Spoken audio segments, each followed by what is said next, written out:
Salut, salut, salut, bienvenue dans le coin de Péricia. Oui, cet après-midi, je suis calme, hein, parce que je sais que l'autre jour, j'avais mis les organes, comme on dit chez nous. J'étais passionnée, oui. Non, mais c'est parce que vous n'ignorez pas que le sujet du mariage me tient à cœur. J'aime voir les gens heureux, j'aime voir les couples heureux, j'aime voir les gens se marier, j'aime voir les gens s'aimer. Donc, voilà, comme on dit chez nous, c'est ma part de fardeau que Dieu m'a donné là-bas.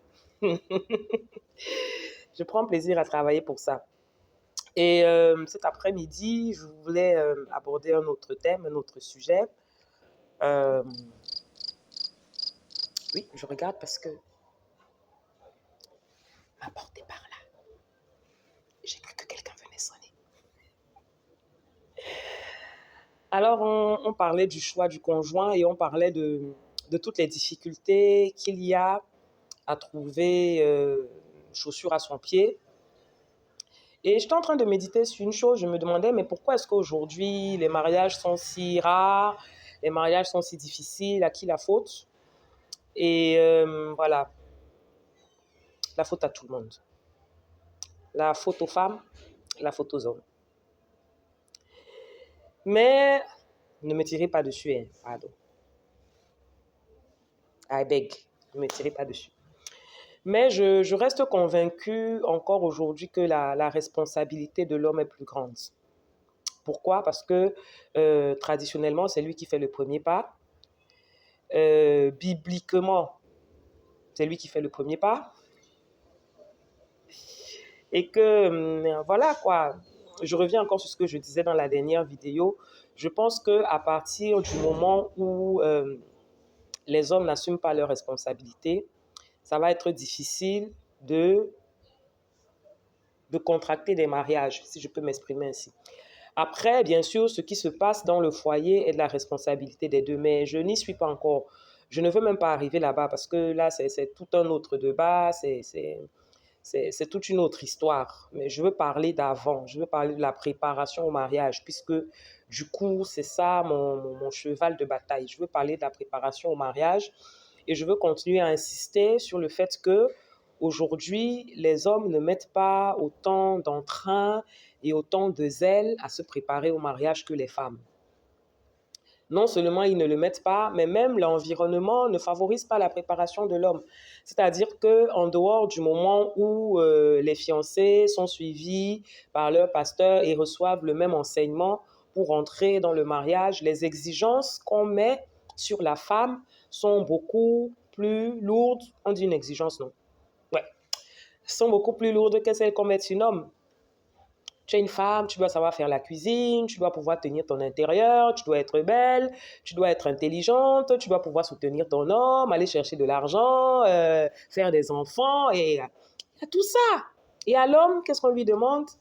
Ben, si tu as déjà un boulot décent et que tu arrives à payer les factures de la maison, ça va. Non, ça ne va pas. Non, ça ne va pas. À la suite de la vidéo que j'ai faite il y a quelques jours, je ne sais plus quand c'était, je veux juste te dire que vraiment, il est extrêmement important que l'homme, que le jeune homme, que le garçon se prépare autant à entrer dans le mariage que les femmes le font. La préparation ne sera pas la même, bien sûr. On ne va pas demander à un homme de faire la cuisine. S'il sait la faire, gloire à Dieu. Hein, Doudou, si tu peux me faire des petits plats, c'est pas de refus. Mais c'est pas en fait le premier rôle qu'on attend de l'homme. Mais on attend de lui qu'il soit stable émotionnellement. Et ça, on doit l'avouer, c'est pas toujours le cas. La stabilité émotionnelle chez l'homme, voilà. La plupart de nos garçons, la plupart de nos frères donnent l'apparence d'aller bien, donnent l'apparence d'être bien, mais en fait, on se rend compte que non, que ce n'est pas le cas. On se rend compte qu'il y a beaucoup de choses qui ne sont pas gérées. On se rend compte qu'il y a des blessures qui ne sont pas gérées. On se rend compte qu'il y a des expériences du passé qui ne sont pas gérées, qui ont laissé des stigmates, des cicatrices et qui finissent par empiéter sur la vie du garçon, même au quotidien, quand tu les vois évoluer dans leur profession, dans la vie de tous les jours. Alors souvent, ce sont des hommes qui sorti du cadre professionnel, tu ne peux plus rien en tirer. Déjà, ils n'aiment pas parler. Donc, parler, c'est exclu. Papoter, c'est exclu. Tu ne vas pas vraiment lui tirer les verres du nez. Tu vas pas... ils n'aiment pas demander de l'aide. Ils ne demandent pas de l'aide parce que... Attends un peu. Ce sont des hommes, quoi. Bruce tout-puissant. Ils gèrent. Donc, du coup, ils ne demandent pas d'aide. Et ils n'extériorisent pas ce qu'ils ressentent. Pourquoi il va faire ça? Un homme ne pleure pas. Un homme, voilà, il ne connaît pas la dépression. Il ne connaît pas la déprime. Il n'est jamais... non. Et ça, je pense que c'est vraiment dangereux parce que ça forme des hommes qui, dans leur foyer, deviennent des poids pour leurs épouses. Excusez-moi, hein, vraiment, c'est pas une insulte. N'allez même pas penser que je porte un jugement, mais en fait, c'est un constat que je fais. Parce que ça devient des hommes qui sont assistés. Sur le plan financier, ils arrivent à gérer, mais sur le reste, ils n'arrivent pas à gérer. Et nous reproduisons dans nos foyers ce que nous avons fui dans les foyers de nos parents. Des hommes qui étaient irresponsables, qui n'étaient pas proches de leurs enfants, qui ne prenaient pas soin des enfants, qui, enfin si, ils payaient la scolarité, ils donnaient à manger, mais sortis de là, ils ne jouaient pas avec leurs enfants, rien. Ce sont ces hommes-là qu'on est en train de reproduire, des hommes qui vivent dans un vase clos dans lequel personne n'a le droit d'entrer, des hommes qui ne savent pas aimer leurs femmes. Pourtant, c'est ce que la Bible recommande. Alors, je veux aussi ici mettre un bémol. Quand je parle d'aimer, je ne parle pas de ce qui est naturel, ce qui va de soi. Ce n'est pas du tout de ça que je suis en train de parler. Les hommes qui ne sont pas, même romantiques là, ce n'est pas un terme que j'aime utiliser parce que du coup, dès qu'on dit romantique, les gens s'imaginent des choses extraordinaires. Ce n'est pas ce qu'on vous demande. Des compliments de temps en temps, des temps de qualité, pas forcément des cadeaux, mais pour celles qui aiment des cadeaux, oui, des cadeaux. Vous n'êtes pas obligé de vous ruiner pour ça, mais c'est vraiment de l'attention au quotidien, c'est d'être présent et c'est de donner un coup de main dans les tâches ménagères. Vous n'êtes pas obligé de faire ça tous les jours, mais il y a des jours où vous voyez quand même que votre épouse croule sous le poids de tout ce qu'il y a à faire à la maison et vous pouvez marquer un temps d'arrêt pour donner un coup de main de manière spontanée sans qu'on ne vous demande. Des personnes qui s'intéressent à ce que leurs femmes font, qui posent des questions, qui donnent des conseils. En fait, être présent, tout simplement. Et ça, pour qu'on en arrive là, il faudrait déjà que dans la phase de préparation, il y a quelque chose qui a été entamé, quelque chose qui a été engagé. Il faut vraiment que nos frères lèvent un peu la tête de leur nombril, qu'ils lèvent un peu la tête du guidon. L'argent, c'est bien, mais l'argent ne fait pas réussir un foyer. L'argent ne donne pas le bonheur. Il y contribue grandement, mais je ne vais pas vous citer le nombre d'exemples des gens qui sont très, très riches et qui vivent malheureux comme des poux. Donc, je fais rapidement cette courte vidéo pour encourager encore mes frères à prendre soin d'eux, à prendre soin de leur âme, à travailler vraiment à la restauration de leur âme. C'est extrêmement important. Nos églises sont pleines de jeunes hommes qui ne savent pas qui ils sont, qui ne savent pas ce qu'ils veulent de la vie, qui ne savent pas où ils vont. Certains d'entre eux, les moins atteints, reconnaissent que voilà, j'ai atteint l'âge de me marier et vont à la recherche d'une femme qu'ils vont épouser sans jamais s'être posé la question de savoir pourquoi je me marie, où est-ce que je veux aller avec cette femme, qu'est-ce que non.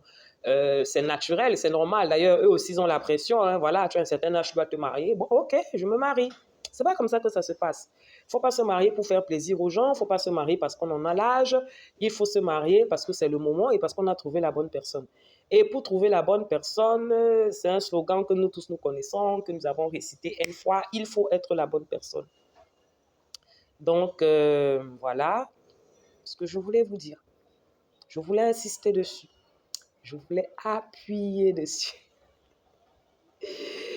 Je voulais vous dire que vraiment, mes frères, je vous aime beaucoup. Ne vous méprenez pas sur mes intentions, mais c'est une blessure dans mon cœur, en fait, quand je vois les hommes si loin de tout. Les hommes ne lisent pas, les hommes ne se forment pas, les hommes, je ne vais pas dire ne prient pas, mais en tout cas, ils prient en cachette, ou alors ils prient à peine, je ne sais pas trop. Mais bon, voilà quoi. Donc vraiment, je compte sur vous. Je pense que dans cette génération, il est temps que les hommes se lèvent et qu'ils soient véritablement le chef, quand je dis le chef, mais je veux dire le chef dans toute sa splendeur, dans toute son envergure. Je veux encourager vraiment les frères à prendre leur place, même au sein de l'Église. Il y a trop de femmes partout. Quand tu regardes parmi les responsables, la majorité sont des femmes. Quand tu regardes les réunions de prière, la majorité sont des femmes. Quand tu... Encore que des femmes. Ah, les frères. En semaine, ils n'ont pas le temps, ils cherchent l'argent. Le week-end, ils n'ont pas le temps, ils se reposent. Mes frères, vraiment. Donc, je compte sur vous, j'ai confiance en vous, je sais que vous allez faire changer les choses et que ces 10 minutes, ce ne sera pas du temps perdu pour moi parce que mon cri sera entendu. En tout cas, quand je fais cette vidéo, c'est également comme une prière que j'adresse à Dieu pour vous. Que vraiment, il y ait une secousse, qu'il y ait quelque chose qui se passe dans la vie des hommes pour que les hommes décident enfin de changer la tendance et qu'il y ait une nouvelle génération d'hommes qui se lèvent pour les hommes. Il y a déjà trop de donneurs de leçons pour les femmes. Il y a déjà trop de coachs pour les femmes. Il y a déjà trop de choses qui sont faites pour les femmes. Pauvres de nous, les femmes, on ne sait plus quel conseil mettre en pratique. On ne sait plus quoi faire pour... Tellement on a reçu et tellement on fait et on ne voit pas les fruits que ça porte, mais simplement parce que ça ne peut pas marcher d'un seul côté. Ce n'est pas unilatéral. On ne se marie pas toute seule. On ne s'épouse pas. C'est vous qui nous épousez. Et vraiment, voilà, on a besoin que vous soyez plus nombreux à être engagés, plus nombreux à être formés, plus nombreux à être intéressés, parce que le monde attend avec un ardent désir notre manifestation, les fils et les filles, mais surtout les fils. Allez, à plus.